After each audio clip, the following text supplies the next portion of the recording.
Nah, biasanya memang kita itu sebagai alternatif financing. Misalnya ada kasus udah mentok nih ke perbankan gitu ya, misalnya jaminannya udah dijaminkan semua, asetnya udah dijaminkan semua, tapi ternyata ada proyek kita ada ketentuannya, jadi ada mungkin level tertentu ya yang bisa dibiayain. Pertama harus bentuk badan usaha, PT, CV, seperti itu tuh masih bisa.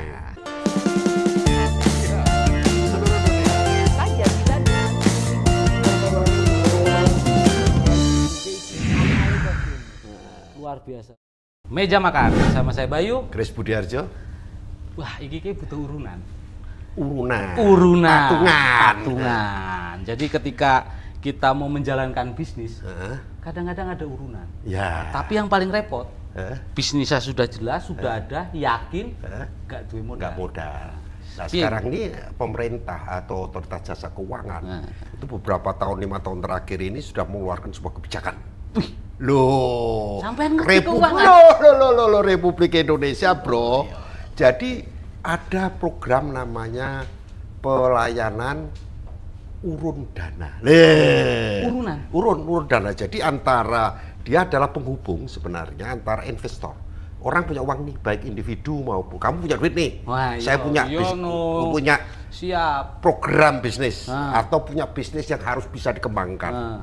Nah, dalam pengembangan perlu investasi dong. Aku nggak punya koncoku bokek KB. Nah, karena orang nggak punya, padahal maka menang pemilu, tetap nggak punya modal.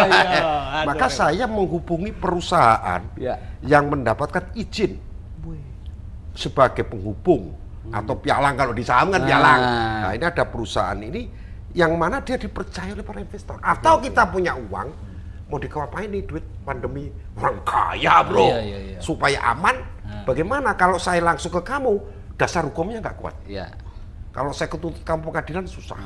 Lalu saya harus ada pihak ketiga yang jembatan, karena ada keterkaitan hukumnya nanti antara saya dengan perusahaan ini, antara kamu sebagai pengusaha dengan modal ini. Nah, itulah kita sekarang akan bincang-bincang tentang urun dana. Ini perusahaan resmi, yaitu kebetulan adalah founder dari sebuah perusahaan pelayanan urun dana, namanya Vestora. Namanya itu Putri Madarina. Selamat malam Mbak Putri. Selamat malam. Orangnya cantik, ya toh. Kemudian semangat. Pantesan nyereces, begitu mau, ya toh. Pinter, boleh duit. Jadi panggilan sehariannya Macan, Puma. Putri Madarina disingkat Puma. Gimana Mbak kabar hari ini? Alhamdulillah baik. Apa kesibukan akhir-akhir ini? Iya, kesibukan yang ngurus bisnis gitu ya, yang ngurus keluarga, seperti itulah. Begitu ya. Nah, kaitannya dengan pelayanan urun dana ini kan sebuah bentuk usaha bisnis baru di sektor jasa keuangan ya. Betul. Itu gimana ceritanya kok ini? Resmi belum ini Mbak, sama OJK ini resmi belum nih? Iya. Ya, gimana Mbak? Nah, jadi kalau misalnya kita bicara, mungkin mundur sedikit gitu ya, mundur sedikit nih kita. Jadi kita tuh diatur dalam OJK, di bawah OJK, dinaungi oleh OJK gitu. Di bawah Direktorat Pasar Modal sebetulnya. Pasar modal? Iya. Justru kita masuknya di pasar modal. Oke, kayak saham lah. Betul. Jadi kita satu tetanggaan gitu ya. Tetanggaan sama saham. Nah, kita tuh klasternya disebut securities crowdfunding. Security crowdfunding. Nah, jadi securities crowdfunding ini sebetulnya tadi udah sempat di mention gitu ya, kalau kita sebetulnya di tengah nih. Iya, jembatan. Kita jembatan gitu. Nah, ini ceritanya gimana gitu kan, kok bisa? Ini sebetulnya secara aturan itu memang OJK baru mengeluarkan ya, belum lama gitu dibandingkan dengan mungkin pasar modal, ada peer to peer, ada reksadana, ada macam-macam gitu ya. Ini termasuk yang paling baru. Ini produk jasa keuangan baru lah. Betul. 5 tahun terakhir ini ya. Iya, betul. Nah, itu karena kita melihat gitu ya, Jadi orang tuh senang patungan ternyata. Gitu, orang senang patungan untuk investasi di bisnis. Nah itu trennya sebetulnya mungkin udah didahuluin di Amerika, di Eropa, di negara-negara maju lainnya itu udah kelihatan itu trennya, tren crowdfunding. Nah itu yang akhirnya diadopsi oleh beberapa platform atau penyelenggara di sini awalnya sebelum regulasinya akhirnya terbentuk. Jadi ada dulu kegiatan di masyarakat melalui platform di digital, kemudian OJK mengetahui perkembangan dunia dan di Indonesia sudah berjalan perlu ada regulasi. Betul. Baru aturan muncul. Betul. Oke. Untuk melindungi para pihak ya. Iya, terutama investor. Iya. Jadi kalau di securities crowdfunding, investor disebutnya itu pemodal. Pemodal. Yang memberikan modal. Iya. Nah itu diatur, disempurnakan gitu ya. Jadi ada beberapa versi lah kalau dari sisi peraturan gitu ya. Walaupun mungkin pertama kali kan memang 5 tahun yang lalu. Nah setelah itu baru kita ngelihat memang kalau Vestora sendiri gitu ya, kita melihat kita pengen bangun sesuatu yang sifatnya itu syariah gitu. Pantesan mbaknya pakai jilbab ya, pakai urusan uang ya. Berarti harus syariah ya. Oke, syariahnya di mana itu mbak? Nah ini menarik nih pertanyaannya. Syariahnya di mana? Nah syariahnya yang pertama pastinya ya kan biasanya orang suka denger tuh katanya tanpa riba, tanpa bunga. Kan. Tapi bukan berarti tanpa bagi hasil. Justru kalau syariah itu kita mengedepankan bagi hasilnya itu. Gitu. Nah bedanya apa kan mungkin kita sering dengar sama aja toh gitu bagi hasil bunga hanya bahasa aja. Bahasa aja. Kalkulasi perhitungannya hampir sama lah, cara perhitungannya pun hampir sama. Betul. Kan? Tapi yang membedakan adalah akadnya di depan pertama gitu. Jadi kita ngelihat nih misalnya kalau misalnya kita bukan syariah itu nanti perusahaannya mau rugi mau enggak gitu ya, mau dapat untung berapa, pokoknya pinjam ada bunganya flat. Iya gitu ya, bisa flat bisa enggak, pokoknya gitulah gitu. Nah tapi kalau misalnya kita bantu melihat nih, jangan sampai nanti mereka bayar bagi hasil tapi ternyata hasilnya itu nggak ada atau kurang gitu. Nah gimana cara kita ngelihatnya gitu ya, ngelihat bagi hasilnya. Jadi setiap ada proyek, jadi yang dibiayain sama Vestora atau mungkin sama bisnis lain ya, mungkin nggak cuma Vestora aja tapi sama urun rembuk ini urun apa? urun dana itu kurang lebih seperti itu. Kalau judulnya itu project financing, itu kita harus pertama ada proyeknya dulu. Ya ada proyeknya dulu, lalu ada yang akan membiayai atau membayar proyeknya, atau biasanya kita sebut bohir. Dapat kerjaan dari siapa? Jangan sampai nanti proyeknya ini abal-abal, proyeknya mandek, investornya rugi. Pasti Mbak punya sistem untuk apa ya? Untuk melihat kelayakan. Betul. Ya kan? Perusahaan peminjam maupun pemodal, pembayar proyek. Iya, betul. Nah, ini yang dibiayai itu industri atau proyek atau apa biasanya? Kalau Mbok Sayem punya warung bisa dibiayain nggak? Nah, kita ada ketentuannya, jadi ada mungkin level tertentu yang bisa dibiayain. Pertama harus bentuk badan usaha, PT, CV, seperti itu tuh masih bisa. Terus? Gitu. Lalu yang kedua udah 2 tahun berjalan PT-nya. Jadi diperiksa kondisi keuangannya ya? Juga termasuk, jadi PT-nya umurnya lebih dari 2 tahun. Kondisi keuangan itu mungkin ya laporan keuangan harus ada ya. Laporan keuangan harus ada.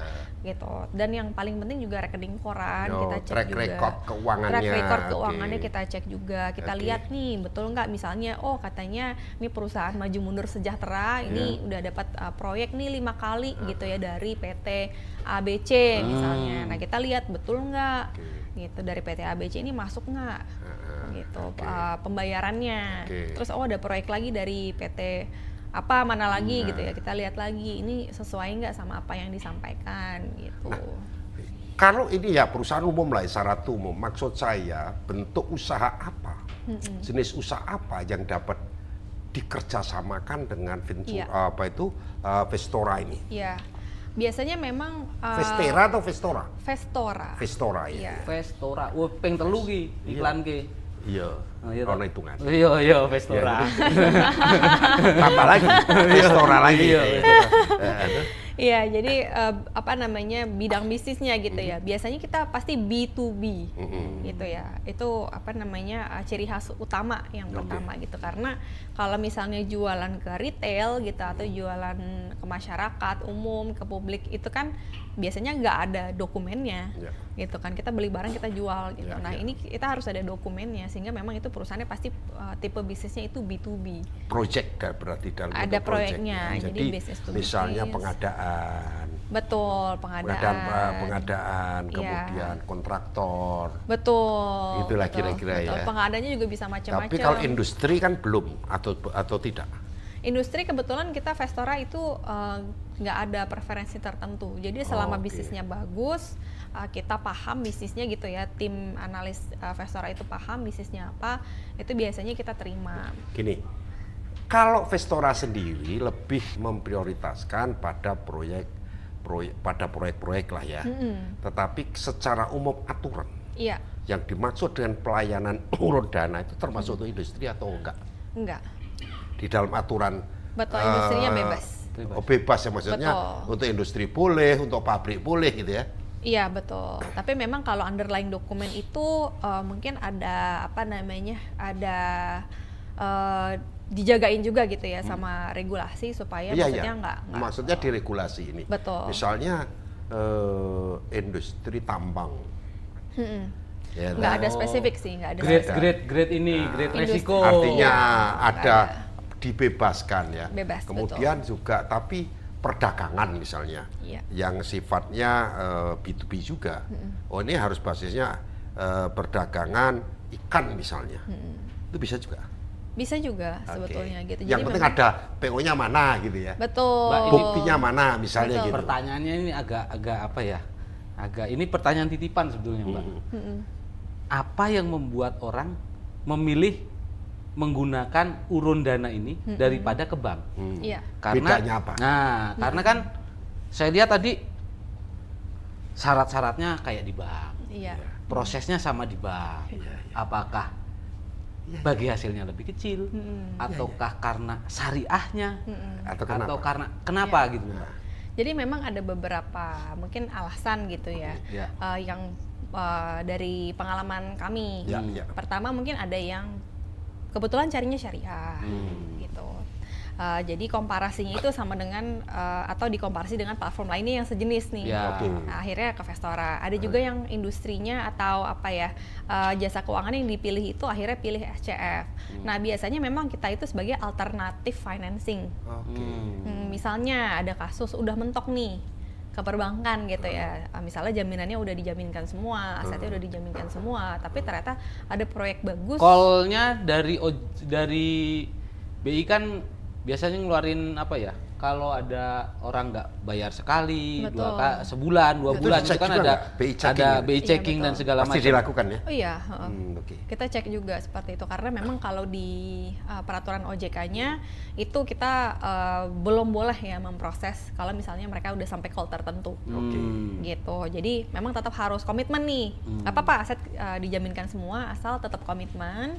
Pembayarannya lancar gitu ya, tapi ternyata butuh nih ada proyek bagus yang butuh pembiayaan, nah itu bisa datang ke alternatif financing. Salah satunya adalah ke platform layanan urun dana, bisa ke Vestora juga seperti itu. Nah, khusus Vestora misalnya, kolateral yang dibutuhkan. Nah ini saya mau minjem nih, ada proyek nih bagus nih dari kementerian nih.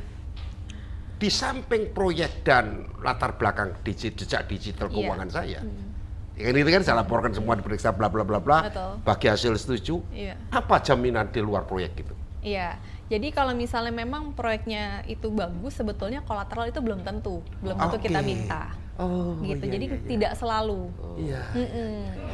Jadi itu yang membuat orang-orang itu memilih Vestora. Wah, plafon kuning bang wis kebak. Oh, saudara duit sertifikat tahun udah masuk bank semua. Itu bisa lari ke Vestora. Bisa.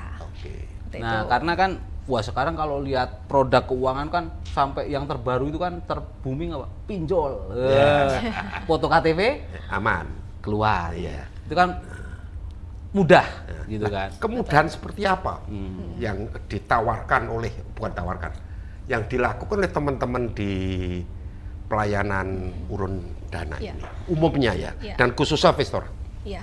Jadi sebetulnya kita melihat juga gitu, kita itu kan menganalisa tuh cukup detail gitu, dan prosesnya itu mungkin cukup memakan waktu gitu, karena kita nggak ada pegangan nih. Kalau misalnya kita ada pegangan kolateral mungkin lebih cepat gitu, karena kan kita ada pegangan. Tapi kalau misalnya kita nggak ada pegangan apa-apa, berarti kan kita harus membangun trust dulu nih, kepercayaan dulu, sehingga apapun misalnya informasi yang kita minta, pertanyaan-pertanyaan itu kita butuh calon debitur itu untuk kooperatif. Nah, jadi semakin kooperatif, data yang diminta itu transparansi, keterbukaan, seperti itu. Jadi walaupun secara proses kita mungkin cukup memakan waktu gitu ya, tapi kalau misalnya memang betul-betul komitmen dari calon penerbit, kita sebutnya calon penerbit bisa, calon debitur bisa, calon debiturnya ini mereka biasanya akan selalu komit kok gitu. Jadi bersama-sama gitu ya. Berapa lama kira-kira analisnya dan sampai selesai itu berapa lama? Sebetulnya kalau 3 bulan lu stres, proyeknya sambung. Kan gimana? Jadi kalau misalnya memang sebetulnya di kami itu kalau dokumen lengkap itu 1 minggu udah bisa keluar hasilnya. Analisisnya ya? Betul, tapi kalau misalnya belum lengkap, biasanya kan ada dokumen tambahan. Itu tergantung kapan itu bisa dilengkapin. Semakin lama dilengkapin, semakin lama juga kita bisa katakan lengkap sesuai dengan persyaratan. Yang diminta itu berapa lama biasanya? 1 minggu bisa selesai. 1 minggu bisa selesai. Terus sampai dana itu keluar. Itu. Setuju, wape. 3 bulan lagi, ayo. Gimana? Iya, jadi kita kalau misalnya dari peraturan OJK itu kita dikasih waktu maksimum 45 hari setelah proyek itu disetujui. Jadi setelah analisa itu di-approve, oke nih bisa ditawarin, kita istilahnya tawarin ke publik. Jadi publik itu bisa beli, siapapun bisa beli gitu ya, selama udah di listing di platform masing-masing penyelenggara itu bisa beli. Nah, itu maksimum berdasarkan regulasi 45 hari. Baru keluar. Baru itu maksimumnya, jadi selesai atau terpenuhi atau nggak terpenuhi nih, itu pokoknya harus selesai 45 hari. Gitu. Tapi kalau misalnya rata-rata di restoran mungkin 1-2 minggu. Karena kan kalau orang dapat proyek itu ada jangka waktu untuk segera dijalankan. Betul. Iya kan? Betul. Kalau kemudian waktunya agak lama ya sudah argo jalan terus kan. Betul. Nah, biasanya memang kita perkenalan dulu sama calon debiturnya itu sebelum proyeknya mulai. Oke, jadi analisa bisnisnya dulu. Sebelum proyek itu kita dapat, omon-omon dulu lah. Iya, bisa submit dokumen. Kita lihat dulu nih. Jadi begitu kita menang, baru eksekusi gitu ya. Betul. Masuk akal. Jadi kita udah nggak kejar-kejaran sama proyeknya. Iya. Jadi kalau sampai punya proyek, omong dulu, jangan dapat proyek baru, datang ke Puma, ngopi dulu kita Mbak Puma, terus aku ngopi. Ini ngopi dulu. Sambil ngopi kita bicara rencana yang akan datang, sehingga begitu proyek menang tender, kan begitu kira-kira kan ya, baru langsung, betul. Jadi mempersingkat waktu nih. Ini kan pekerjaan yang rumit nih Mbak. Menurutku ini sampean itu kerjaannya luar biasa rumit. Nah, dulunya kerja apa sampean? Jadi nyari orang yang mau modalin. Cari pemodal. Cari yang butuh modal. Iya. Kan itu kan? Kerjaannya double. Iya, betul. Ya kan? Menurutku itu rumit ya gitu. Tapi apapun itulah jasa keuangan. Tapi akhirnya akhirnya diterima oleh negara. Oleh regulator. Konsultan sama kan, konsultan buat analisa dan sebagainya. Nah, apa sih dulu sebelum jadi founder? Dulu niatnya kenapa bisnis ini? Latar belakangnya apa? Iya, jadi sebetulnya niatnya itu memang udah pengennya fokusnya di syariah. Walaupun mungkin secara bisnis itu masih cari-cari gitu ya, kira-kira yang cocok apa gitu. Jadi sebelum sebelum Vestora jadi, itu kita sempat bikin satu komunitas untuk kita belajar investasi syariah bareng-bareng. Seperti itu. Sebelumnya lagi itu aku sempat ambil lisensi Certified Financial Planner juga. Seperti itu, dan akhirnya mulai ngedalamin syariah sebetulnya setelah ambil lisensi itu. Setelah mendalami agama yang pasti ya? Iya. Syariah itu jalan. Iya. Sebenarnya yang dimaksud syariah itu bukan sistem, tapi ya sistem jalan ya. Iya. Dimana bukan harus begini, tapi tidak boleh ini ya, bedanya begitu bro. Oke. Tidak boleh ini membiayai jual beli minuman keras, kan begitu. Ya, itu pemahaman syariah. Penyelundupan. Terus kemudian mungkin ya nanti kalau mungkin dalam pemahaman bisnis syariah ini pertama tidak boleh yang itu minuman keras kayak apa kayak kan begitu kan ya syaratnya ya. Iya, kemudian juga tidak boleh bunga berbunga. Jadi kalau Anda sebagai peminjam terjadi atau saya pemodal kamu keterlambatan ya, terus di bunganya kena bunga ya nggak boleh. Oh, dicambuk berarti. Kalau bunga tetap jalan, keuntungan tetap kesepakatan. Kalau ada keterlambatan nggak boleh bunga berbunga kan, istilahnya begitu ya. Betul. Even sebetulnya denda juga nggak boleh ya, denda keterlambatan itu gitu. Iya. Kecuali memang akhirnya Ada denda itu kesepakatan. ya dikenakan itu sebenarnya untuk mendisiplinkan, tapi nggak boleh dianggap sebagai pemasukannya perusahaan. Itu harus dimurnikan gitu. Iya. Kita harus dikuat lagi. Jadi ada beberapa. Berarti memang analisanya harus kuat Mbak ya? Ya. Betul, karena kita dibantu. Sekarang gini, ini kan dari sisi orang nyari pinjem. Iya. Kalau saya punya uang, kalau ini orang susah nyari pinjaman, saya punya modal, iya kan? Gimana ceritanya gimana? Iya, jadi kalau kalau saya misalnya titip uang dan uang saya selamat, kan gitu gimana? Oke, jadi yang pertama itu kita harus paham kalau semua investasi pasti ada gitu ya. Iya. Di e-commerce gitu, oh ada barang menarik kita check out. Oh jadi dari via Vestora menyampaikan ini loh ada proyek. Betul. Dari Mas Bayu gitu ya. Iya. Proyeknya ini. Siapa yang tertarik gitu ya? Betul. Oh saya tertarik, saya baru ambil. Betul. Tapi di dalam itu Vestora udah ngasih perhitungan nggak dalam platform itu ke saya?